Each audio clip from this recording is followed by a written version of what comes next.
I know you wanted to say some words. Would now be a good time to do that? Please. I'm inviting you up, but this is your church, so I'm technically the one invited. FYI. I love Ukraine. The hipsters are Well, it's like even in the middle of a war, they're still making pastries, and it was. We went. A story of like the Uber Eats or the equivalent Yeah. delivering to like a bomb shelter. Yep. Oh yeah. All the time. I'm surprised, but not anymore, about the resiliency of the Ukrainian people. I mean, I was surprised. I should say, I still am pleasantly happy every time I see it. But their resiliency is amazing.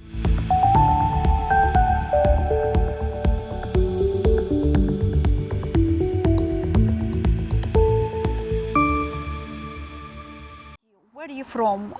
Why you think to join? Why you was join? Yes. The Marine Corps? Yes. So I was born in Colorado. My family's mainly from Virginia. And I joined the Marine Corps mainly just to serve the country. I served 23 years in the Marine Corps as an infantry and reconnaissance officer and deployed 10 times all over the world. In fact, the only continent I didn't go to is the Antarctic, but I've been to every other continent on the Marine Corps dime. I know you just come back from Ukraine. Do you speak Ukraine? No, I don't. Do you have relatives in Ukraine? I don't. I have relatives from Poland. My family on my mom's side is Polish. And to me, it doesn't matter what country you come from or what language you speak. So to answer your question, in February of this year, on the 24th of February, when Russia invaded, my wife and I were talking. She's also a former service member. She was in the United States Navy. And we were watching atrocities unfold on the news, and every day. And we said, we can't stand by and let this happen without doing something. So it all started very humbly. I went over as a reporter. My wife's a doctor, so she went over as a doctor. And we went to go support in the refugee camps in Poland. After doing that for a little while, my wife had to come home. She had surgery practice. And I decided to go into Ukraine and see if I could help even more. And since then, we've raised millions of dollars, and we've been able to ship over to Ukraine tons and tons of equipment and supplies to support the Ukrainian warfighter. When you decide to go to Ukraine, do you know someone over there? Do you have friends over there? I had a couple friends that were Ukrainian, but no, for the most part, I didn't know a lot of people. I knew a few people that I have gotten back in touch with that I had known from a long time ago, but I didn't know where they were or what they're up to. But I struck up a number of friendships with Ukrainians and realized that we could do some good and made partnerships and fast friends, obviously under the duress of the Russian attacks. When you came to Ukraine, what was your first impression? So, where you came first? What city you came from? The first big city I was in Lviv, and I was surprised by a couple things. The first one was I was surprised that everybody was still able to continue living even under this attack. I was surprised that people were banding together to help, to fight in every part of society. It didn't matter if you were a banker, a lawyer, a teacher, a doctor. Everybody was contributing. And I was surprised at the spirit and strong will of the Ukrainian people to resist. How is people welcoming in Ukraine? I know they under stress, it's war, but they was welcoming, they was upset. Unbelievably. I mean, they were thrilled to see that there were people outside the country that were there to support. And so that was nice. It was nice to talk to people who said, oh my gosh, you're an American, what are you doing here? And I was surprised to hear that because I kind of thought everybody understood that, you have to do what's right and what's good to help. But I was surprised to see how many open arms we had. But the Ukrainian citizens were just thrilled to see that other people cared. And so to me, it was easy to explain. I think everybody should care, but we're glad just to help. You travel to Ukraine, it's war. Yes. And it's not like army send you, no. a marine send you. You're not was scared. You can die over there, and this is not your country, it's not your people. Yeah. But you went over there. Why? Sure. Well, first of all, I feel like Ukraine are our people. I think the world should feel that way because Ukraine is fighting a war against a very evil oppressor, and they need to win because Russia can't get away with this. There are very evil acts that have been occurring on the ground. So the second part I would say is, even though I wasn't Ukrainian, to me, I couldn't allow this violence to be perpetuated against the Ukrainian people. I had to do something. So to me, it was easy. As far as being scared or worried, I've been deployed 10 times. I was in the Marine Corps for 23 years. And at least where I saw the war, obviously there are men that are fighting in it day to day, James Vasquez being one of them. A lot of the guys that we support obviously are in the front lines every day. Being hit by missiles in cities, being at the edge of the battlefield to me is not frightening because I've been in the battlefield when I was younger. And there's a lot of other men and women that are in much bigger battle in Ukraine than I ever was. I'm on the edge of it, so to me it was never scary. And the people are always strong and tough and courageous, so I take heart in the Ukrainian people themselves. They're courageous and not scared. What other city you travel in Ukraine? Did you go in front line? Did you get under attack? I did get under attack, but I did not go to the front lines. But everything, as many big cities to the west of the Dnieper, I've never crossed I did cross the Dnieper once, but not very far. So don't tell my wife that. She was always worried about me going. Of course. My wife was, to be honest with you, as a married man who's got 3 children, who's been to war over and over again in 23 years of career, I've seen war. I know what it looks like. I've seen the aftermath of war in Ukraine. I've spoken to the fighters. And so to me, I'm a facilitator and a supporter. Guys like James Vasquez are the ones fighting. And I'm there to support and help them. So I don't need to go into the middle of combat. I've already done that. I'm glad to take the experiences that I had in combat with the American military to provide help and aid because I understand war. It's probably a good thing that there's so many veterans, because there's a lot from America that will go and help because we have experience in combat also. Ukraine obviously does too since 2014. And so it's a great partnership. You have a lot of warriors in America and Great Britain and Canada that want to help the warriors in Ukraine. And so we understand each other, to be honest. War is tough, and we want to be there to prevent that from hurting civilians. You was many times deployed. Yes. What is the difference between that wars, what you used to be, and this war? So, what do you see different? Bombs and IEDs and mines still hurt. Machine gun bullets, rockets, mortars are still terrible. But the scale that we're seeing them, the biggest, I mentioned it earlier today in the meeting we had, but the most amount of enemy indirect fire that I've received was about 22 total 52 millimeter rockets. But the scale that we're seeing in Ukraine is far surpassing that. You see 800, 1,000 rounds of artillery a day in certain sectors. And so the scale of it is state-on-state violence. It's a full nation fighting a full nation, and that's what's different. We haven't seen this since World War II, nothing on this scale. And the atrocities, very unfortunately, and the tragedies have been of the same caliber. Russian atrocities have been nothing short of the same type of violence we saw during World War II when the Nazis perpetrated their violence. You think this is genocide? Yes. Yes, I do. I've seen, so you've asked, is it genocide? In the term, genocide means the attempted extermination or oppression of a people.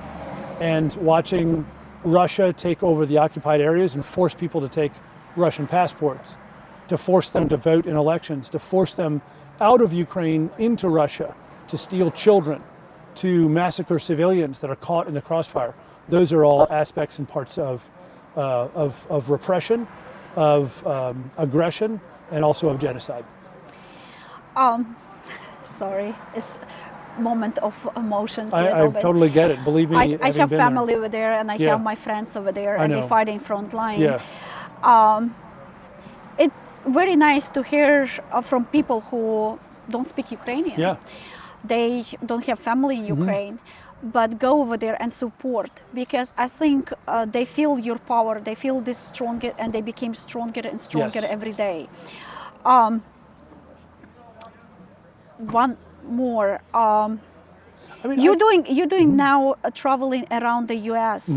Why you want to do these interviews? Why you spend multiple days and hours to tell people where you've been and what you see?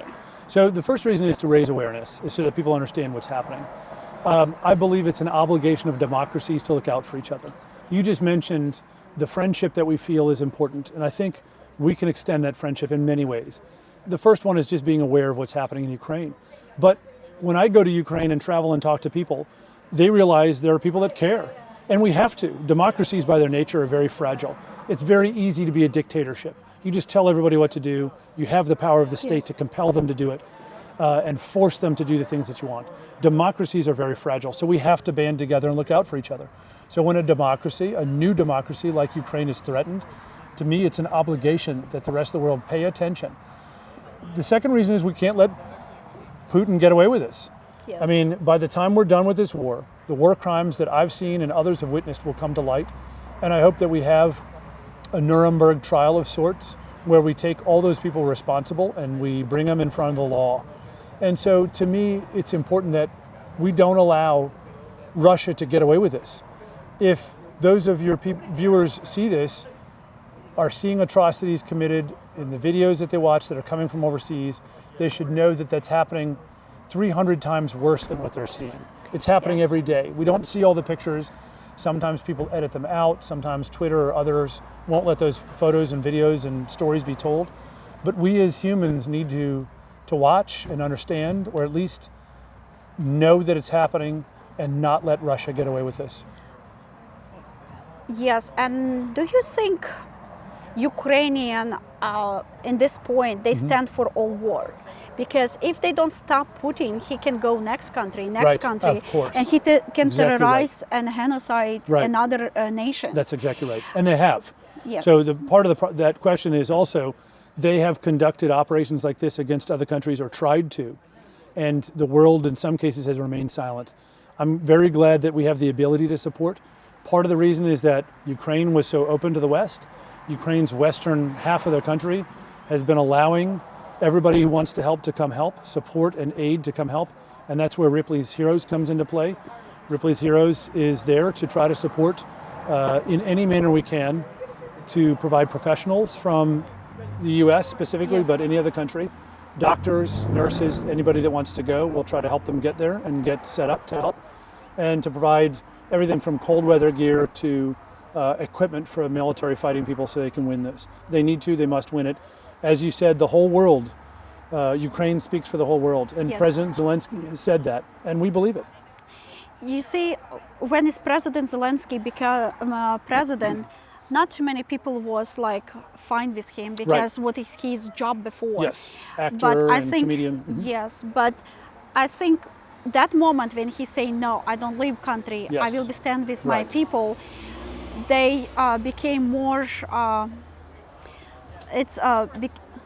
The strength and the courage is amazing. Yes. Yeah, yes. and you're exactly right. I think, there are the right people in the right time in the right place in conflicts. And I'll be honest with you, some of those conflicts, like this one, and like what happens in World War II, need leaders that are going to focus the people and be the kind of person that the country needs to lead them. I think we're very fortunate that President Zelensky was the one in power, because he is that type of person. He's a Winston Churchill figure. He's smart, he's wise, he's savvy, but he's human. Now, we accept with him all the flaws that he has, but he's led terrifically, and he's done by example. He's not afraid to go to the front lines. So I think it's okay to admire strong leaders that show us what we need to do during really bad times. And President Zelensky has been that man, and I hope he continues, I pray he continues to be that man for the country and for the rest of the world to emulate. If you watch news, like some of congressmen in US, they was blame Zelensky for some mistakes, but we all human. I think he did not do like mistakes, big mistakes. He just was thinking like politician. Like when it's they told him, we told you about war star, but he cannot do anything until star, because he doesn't want start war. Right. He won't be a good neighbor. You're right. But same time, when they attack, he was doing the best what he in his power. Absolutely, especially because Ukraine, as a democracy, has people on all sides of the spectrum who believe different things.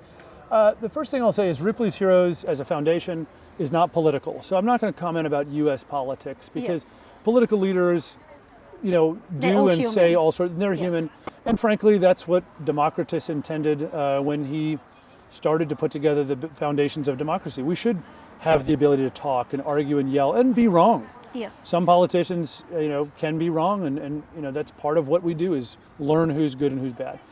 I will say though that President Zelensky, for all the decisions he's made, some of the most powerful have been to stay the course and to ensure that people understand that he'll accept support and he welcomes the support, and he's been fantastic in that regard.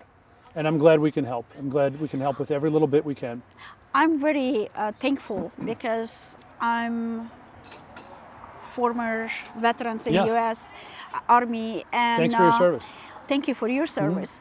But I'm very thankful because veterans who is here, they understood. They do. And they know Ukrainian army very, very strong. But if they have everything what is U.S. Army has, they will be win long time ago. I think that's probably true. They just do not have enough material and support. Material and support. No, you're right. So the will and the determination was already there. And the Ukrainian fighters are some of the strongest and most motivated fighters I've ever had the chance to meet with. I would be thrilled at any time to be, in and around Ukrainian fighters because they're tough and strong and motivated. But you're right, they've been lacking the material. The federal government has provided some, and I'm glad that private parties, like ours, is able to help also. This is why I'm very glad I met you. I'm Thank very you. glad when Sean, your friend, contacted me.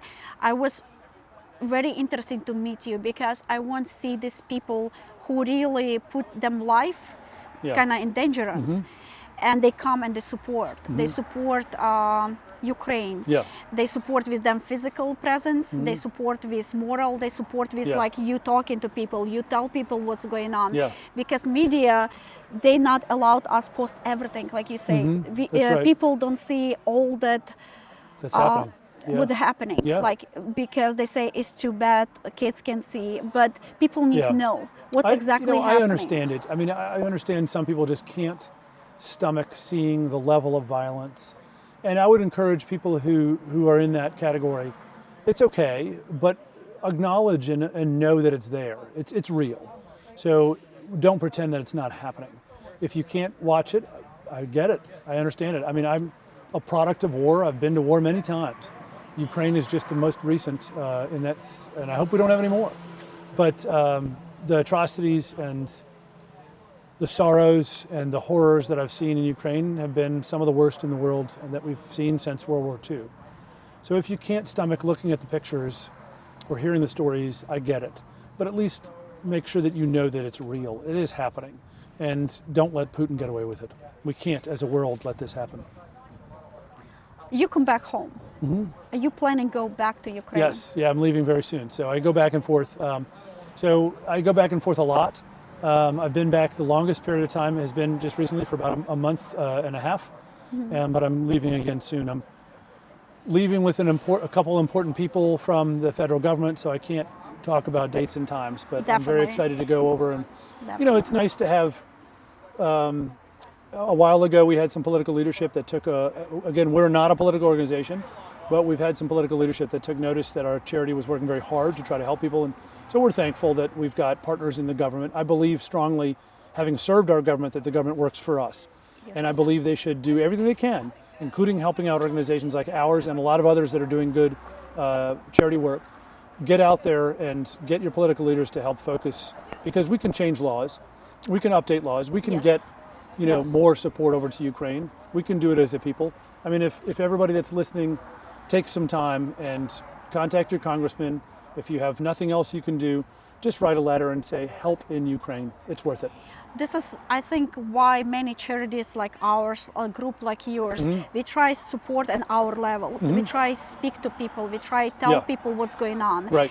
And some people go overseas, somebody help here, because not everybody will be travel to Ukraine. Right. But here, minimum prayer for Ukraine. I mean, give some money. absolutely. Don't drink one coffee. Just give this for Ukraine. And I think this a lot help if you're doing like Every that. inch. If we got together. It's pennies. I mean, frankly, most of our donations are $5 or $10, and it amounts to millions because we have people that care.